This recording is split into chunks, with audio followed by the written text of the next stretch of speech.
வணக்கம் நண்பர்களே. ஒரு ஊரில் 2 சகோதரர்கள் இருந்தனர். அவர்களில் ஒருவர் பரம ஏழை, மற்றொருவன் பணக்காரன். பணக்காரனிடம் அவன் தம்பியாகிய ஏழை ஒரு பசுவை கேட்டான். அண்ணன் பசுவை கொடுப்பதற்கு முன், என் நிலத்தில் நீ தினமும் வந்து ஓராண்டு உழைக்க வேண்டும் என்றான். அவனும் ஒத்துக்கொண்டான். பசுவை வாங்கி கொண்ட இளையவன் தான் ஒப்புக்கொண்டது போல் அண்ணன் நிலத்தில் ஓராண்டு முழுவதும் உழைத்தான். ஓராண்டு முடிந்தது. தம்பி அண்ணனிடம் வேலைக்கு செல்லவில்லை. மறுநாளே பசுவை திருப்பி கேட்டான் அண்ணன்.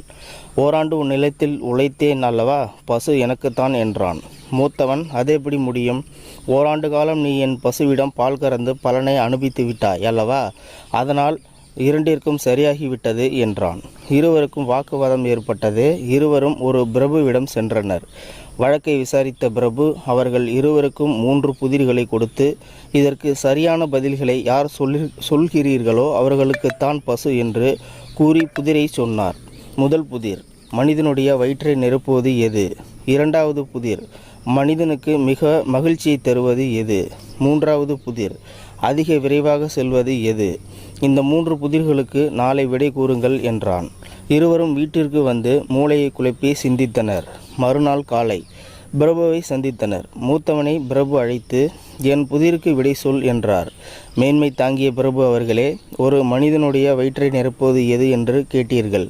அதற்கு சரியான விடை பன்றிக்கறி. கொளுத்த பன்றிக்கறியை சாப்பிட்டால் வயிறு நிரம்பும், பல மணி நேரம் பசிக்காது. இரண்டாவது, மனிதனுக்கு மகிழ்ச்சியை தருவது எது என்று கேட்டீர்கள். அதற்கு விடை பணம். பணம் பெட்டி நிறைய இருக்கும்போது எவ்வளவு மகிழ்ச்சி ஏற்படுகிறது தெரியுமா? பணம் குறைய குறைய மகிழ்ச்சியும் குறையும். மூன்றாவதாக, அதிவிரைவாக செல்வது எது என்று கேட்டீர்கள். அதற்கு சரியான விடை வேட்டை நாய். வேட்டை நாய்கள் விரைவாக ஓடி முயல்களை கூட பிடித்து விடுகின்றனவே என்று சொல்லிவிட்டு பிரபுவை பார்த்து, பசு எனக்குத்தானே என்று கேட்டான். முட்டாள், நீ சொன்ன அனைத்தும் அப்பத்தமான பதில்கள் என்றார் பிரபு. இளையவன் அழைக்கப்பட்டான். நம் வயிற்றை நிரப்புவது பூமி.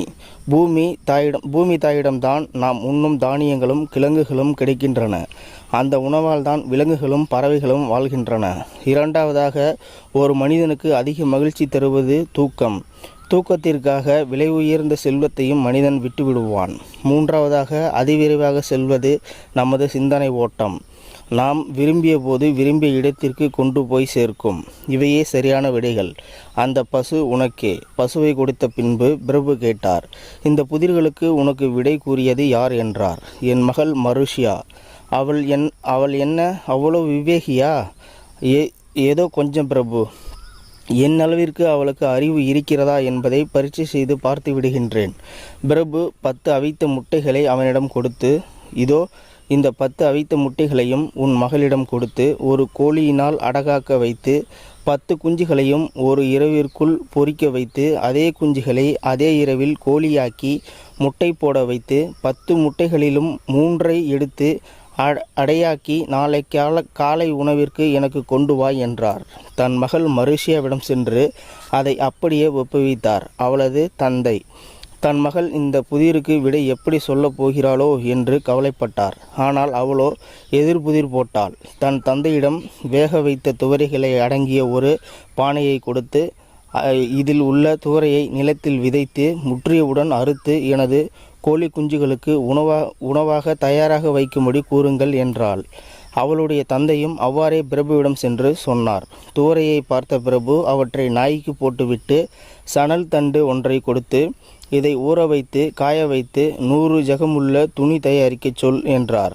ஆனால் அவளோ அதற்கு பதிலாக மிக மெல்லிய குச்சி ஒன்றை கொடுத்து, இதிலிருந்து நூலை நூற்பதற்கு ஒரு ராட்டினமும் கதிரும் செய்து தரும்படி கூறுங்கள் என்றாள். அவளது அறிவின் ஆழத்தை கண்ட பிரபு, உன் மகளை நாளை என்னை வந்து பார்க்கச் சொல். ஆனால் அவள் நடக்கவோ சவாரி செய்யவோ கூடாது. வெறுங்காலுடனோ செருப்புடனோ வரக்கூடாது.